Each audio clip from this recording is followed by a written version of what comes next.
Querido amigo, parabéns. É isso mesmo, parabéns. Hoje nós concluímos o estudo do Evangelho de Mateus e somos gratos por esse tempo que ele nos proporcionou para conhecermos mais detalhes da história de Jesus, que na verdade é a história da nossa salvação.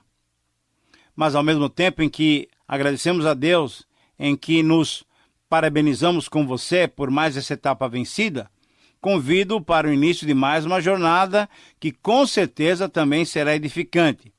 Iniciaremos no programa próximo o estudo do livro do Êxodo. Exatamente.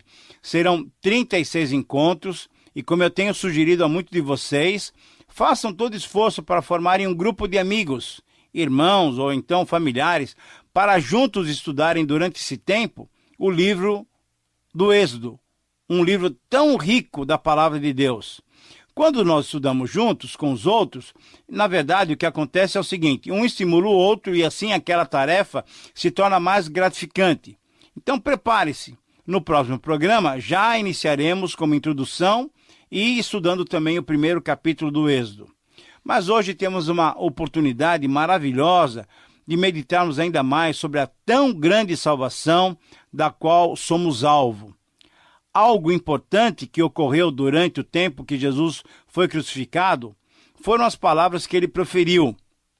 Certamente você já deve ter ouvido ou lido algo sobre essas palavras. Entretanto, cremos que vale a pena registrá-las, pois se tratam de palavras muito preciosas que devem ser lembradas por todos nós. São 7 palavras. Eu vou dar as palavras e também a citação. Se você tiver oportunidade, vá anotando-as. Primeira palavra: Deus meu, por que me desamparaste? Mateus 27, 46. Segunda palavra: Pai, perdoa-lhes porque não sabem o que fazem. Conforme Lucas 23, 34. Terceira palavra: Em verdade te digo que hoje estarás comigo no paraíso. Uma palavra dirigida àquele ladrão que se arrependeu. Lucas 23, 43. Quarta palavra: Pai, nas tuas mãos entrego o meu espírito. Lucas 23, 46. Quinta palavra: Mulher, eis aí o teu filho, e filho, eis aí tua mãe. Quando Jesus entrega Maria aos cuidados de João e João aos cuidados de Maria, conforme João 19, 26 e 27. Sexta palavra: tenho sede, João 19, 28. E sétima palavra: está consumado, João 19, 30. Querido amigo, essas palavras com certeza demonstram inegavelmente o amor do Senhor Jesus por todos nós e a sua extrema atenção com todos os detalhes que deveriam ser observados mesmo na hora do seu sofrimento e morte. Mas hoje estudaremos o final do capítulo 27 e todo o capítulo 28, que nos mostram, entre outros fatos, a maravilhosa ressurreição do nosso Senhor e a grande comissão, a tarefa que Jesus delegou a todos nós que pertencemos ao seu reino. Querido amigo, nos versículos 57 a 66 do capítulo 27, encontramos o relato do sepultamento do Senhor Jesus e o cuidado dos judeus em guardar o sepulcro. Você se lembra que nos versos anteriores, Mateus registrou com cuidado o fato de que várias mulheres estavam no Calvário contemplando a entrega do Senhor Jesus por todos nós. Essas mulheres tinham vindo acompanhando Jesus e os seus discípulos desde a Galileia, conforme Lucas nos relata em 8, 1 a 3. Eram mulheres que tinham sido curadas ou libertas por Jesus.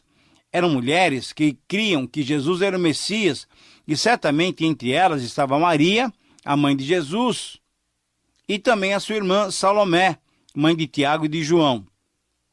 É Lucas quem narra as palavras de Jesus, que Jesus dirigiu a essas mulheres, conforme o capítulo 23, 27 a 31, quando ainda estava carregando a sua cruz.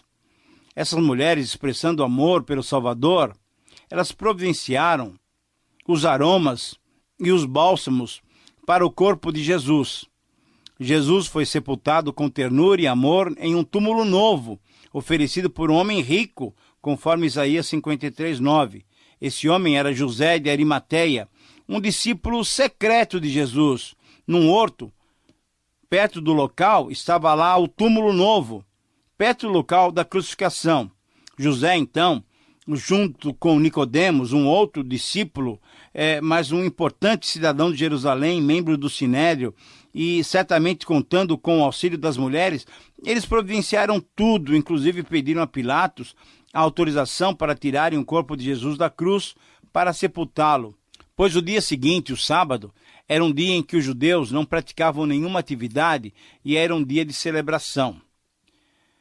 Quando nós não fazemos ideia de como aquele ato de bondade custou caro aos seus praticantes, nós não conseguimos medir tudo que estava envolvido naquela situação. Veja só, por volta das 15 horas até as 18 horas era o horário da preparação da Páscoa, e todos esses que participaram do sepultamento de Jesus, veja que decisão eles tomaram. Eles preferiram deixar a cerimônia anual da Páscoa de lado para permitir que Jesus fosse sepultado como um maldito junto a 2 ladrões.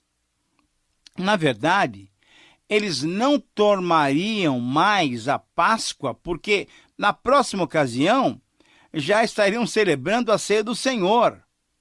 Como era costume, eles enrolaram então o corpo num lençol de linho branco, certamente após terem limpado o seu sangue. E depois disso, colocaram os ungüentos e os perfumes de aloé e mirra num peso aproximado de 35 quilos. Esse era o costume da época quando sepultavam alguém importante. Então Jesus, que foi morto como maldito de Deus, em meio a 2 ladrões, agora estava sendo homenageado na hora do seu sepultamento. Depois de realizarem até às pressas o sepultamento, José fechou a sepultura, colocando uma grande pedra na entrada dela. Estava próximo ao horário do início do sábado, isso é às 18 horas. Por isso então toda a pressa. Mas algumas mulheres ainda como que anestesiadas com todos os acontecimentos e com a correria do sepultamento, elas ficaram ali assentadas, frente à sepultura, contemplando, olhando, refletindo, provavelmente pensando no significado de que tudo aquilo que tinham presenciado era cumprimento de profecia. Mas o que significava para elas a partir dali? Certamente, essas providências irritaram ainda mais os religiosos, as autoridades judaicas, pois nos versículos 62 e 66, Mateus nos informa das providências que eles também tomaram. Jesus tinha dito muitas ocasiões, ele tinha dito aos seus discípulos e até à multidão, que ele ressuscitaria ao 3º dia. Essa afirmação de Jesus naturalmente chegou aos ouvidos dos próprios líderes judaicos, dos próprios inimigos. Então, essas autoridades religiosas tinham ouvido falar que Jesus ressuscitaria e, temendo que todo o trabalho de executar Jesus, até infringindo a lei, se tornasse em vão, foram pedir a Pilatos que ordenassem uma guarda no sepulcro. Pilatos, que certamente continuava intrigado com a decisão que tinha tomado contra aquele justo, ele simplesmente concordou e ordenou que a escolta fizesse como bem lhes parecesse. Os guardas, então, foram levados pelas autoridades judaicas, autoridades religiosas. Eles foram para o sepulcro, conforme o versículo 66, e ali selaram a pedra e montaram guarda. O que vemos aqui, prezado amigo, é que o zelo e o cuidado do inimigo nos deu ainda mais uma grande confirmação da ressurreição do Senhor Jesus. Olha só, se as autoridades judaicas tivessem se despreocupado completamente quanto ao sepulcro, a desculpa que eles apresentaram de que os discípulos haviam roubado o corpo de Jesus teria sido uma coisa até razoável, plausível. Mas se os soldados romanos foram postos lá com uma guarda e a missão de protegerem o sepulcro, e o sepulcro tinha sido até selado, considerando também a responsabilidade e o sentimento de dever que caracterizava um soldado romano, vemos que aquele zelo, aquela guarda, aquele cuidado, simplesmente evidenciaram, só confirmaram a ressurreição do nosso Senhor Jesus Cristo. Não havia possibilidade nenhuma para se roubar o corpo de Jesus dali. Aqueles soldados foram colocados ali para garantirem que ninguém roubaria o corpo de Jesus, de forma que todas aquelas medidas tomadas só vieram a confirmar a ressurreição de Jesus. Graças a Deus, nem a cruz, nem o sepulcro marcaram fim do relato do Evangelho. A vida de todos os seres humanos sempre termina em morte. Mas a morte é o final de história para qualquer um de nós, seres mortais. Mas somente com uma pessoa especial, essa regra não foi cumprida. Em todos os 4 evangelhos, existem relatos fidedignos que narram a ressurreição do Senhor Jesus. Cada um deles, à sua maneira, eles contam uma parte da história da vida de Jesus após a sua ressurreição. Mas todos afirmam que a vida de Jesus não terminou com a morte. Jesus está vivo e verdadeiramente ressuscitado. Ele saiu da sepultura. Cada um dos evangelistas relatam provas palpáveis e inegáveis do Senhor Jesus ressuscitado entre os seus discípulos. E os discípulos testemunharam dessa verdade, pagando até com a própria vida por essa afirmação. Em Mateus, temos o registro desses grandes acontecimentos do Evangelho. Tivemos o registro da morte de Jesus, tivemos o registro do sepultamento de Jesus e agora temos o registro da ressurreição de Jesus. Na verdade, querido amigo, são esses os pilares que se fundamenta o Evangelho.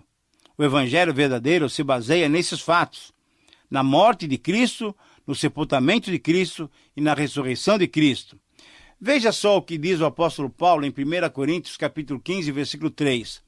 Antes de tudo, vos entreguei o que também recebi, que Cristo morreu pelos nossos pecados, segundo as Escrituras, e que foi sepultado e ressuscitou ao 3º dia, segundo as Escrituras. Assim, querido amigo, aqui nós temos os fatos essenciais para a fé salvadora.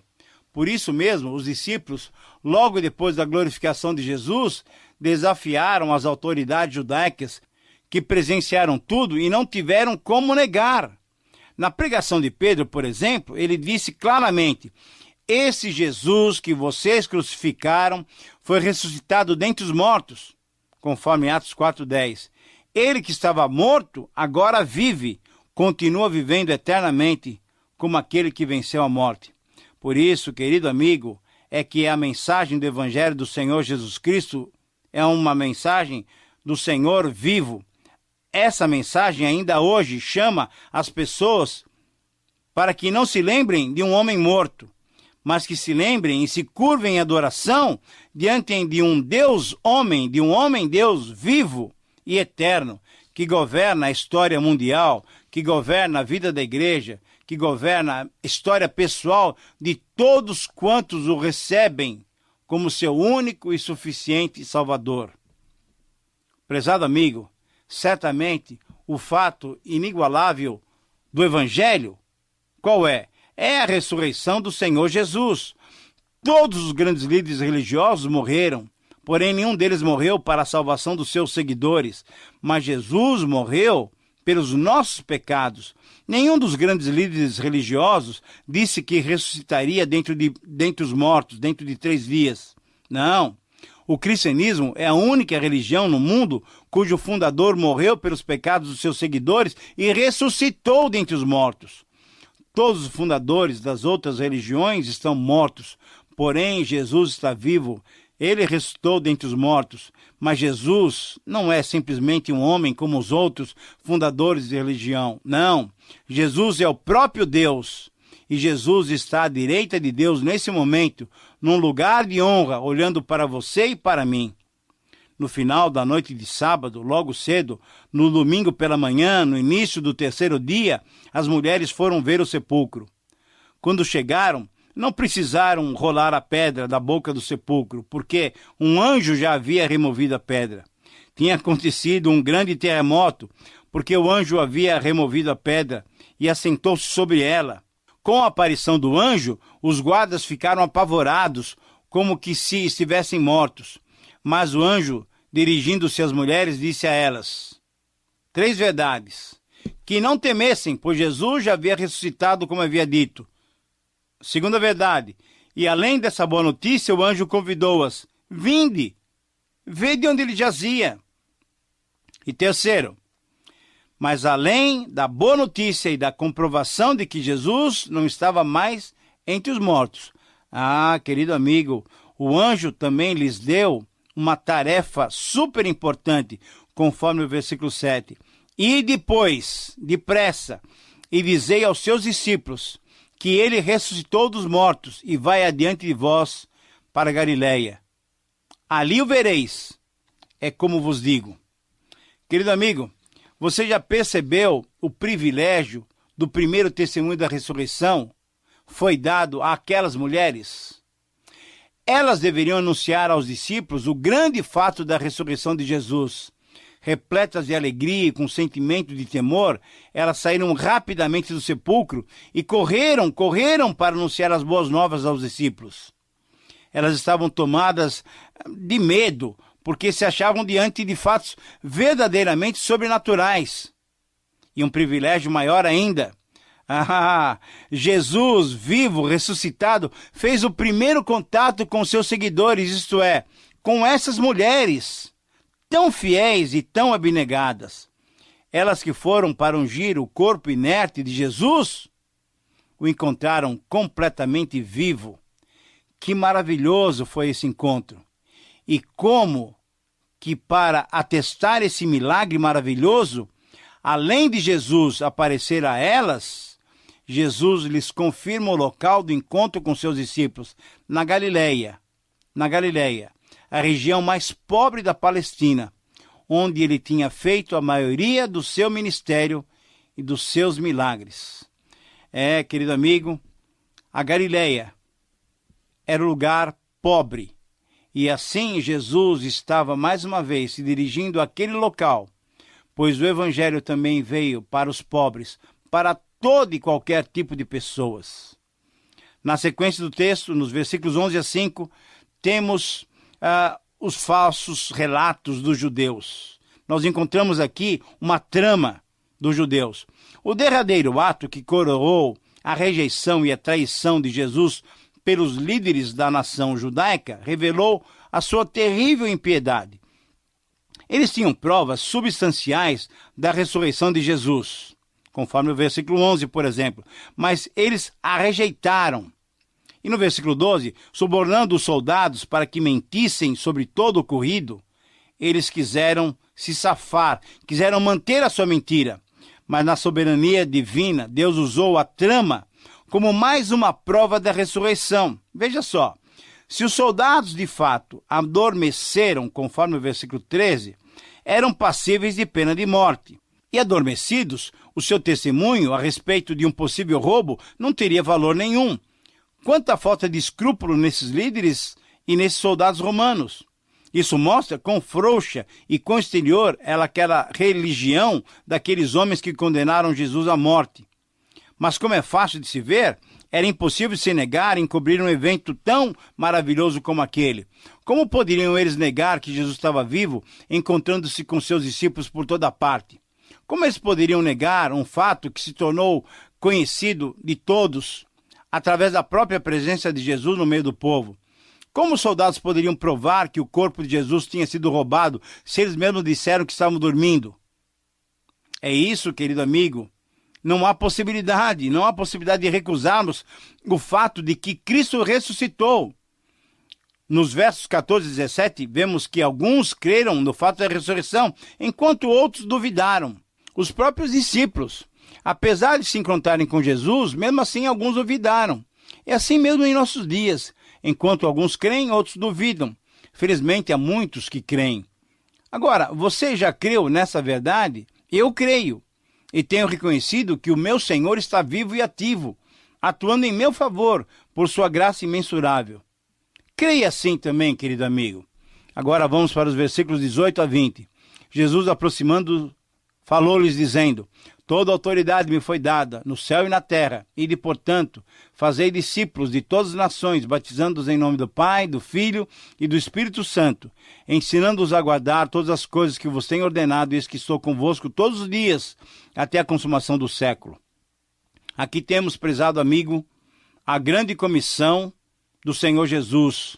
A grande comissão em que Jesus ordena a igreja, em que Jesus ordena a todos os crentes a saírem por toda parte e pregar o evangelho, fazendo discípulos de todas as nações. Na verdade, a ordem desse texto é fazei discípulos, e a maneira é indo, batizando e ensinando. Mas vemos aqui também uma omissão que não encontramos nos outros evangelhos. Mateus omite a ascensão do Senhor Jesus. Por que Mateus não fala aqui do retorno de Jesus para o céu? Porque, escrevendo para os judeus, ele fala do reino e do rei, aqui e agora. Embora já estivesse mostrado que o estabelecimento do reino de Deus tinha sido adiado. Bem, simplesmente ele omite o fato da ascensão de Jesus, o que não aconteceu com os demais evangelistas, porque Mateus estava escrevendo para os judeus. Mas Jesus não somente ressuscitou, mas ele foi levado à direita do Pai, ele foi elevado, ele foi glorificado, e ele está onde estava desde o início da criação, desde a eternidade, onde ele veio para nos remir, para dar a sua vida por nós. E todos nós que cremos, aguardamos a sua volta. Devemos estar vigilantes, sim. E a pergunta é, você está pronto para se encontrar com o Senhor? Você está pronto para se encontrar com o Senhor ressurreto e vivo? Muito obrigado por sua companhia. Concluímos assim o nosso encontro e quero convidá-lo para estar conosco no próximo programa, quando iniciaremos o estudo do livro do Êxodo. Que Deus te abençoe. Terminamos mais uma apresentação do programa Através da Bíblia. Esperamos que você nos escreva, dando a sua opinião sobre o que ouviu. O nosso endereço é Caixa Postal 18.300, CEP 04626-970, São Paulo, São Paulo. Repetindo, Caixa Postal 18.300, CEP 04626-970, São Paulo, São Paulo. Este programa foi produzido nos estúdios da Transmundial. Meu pecado expiou na cruz, e por graça sem igual, só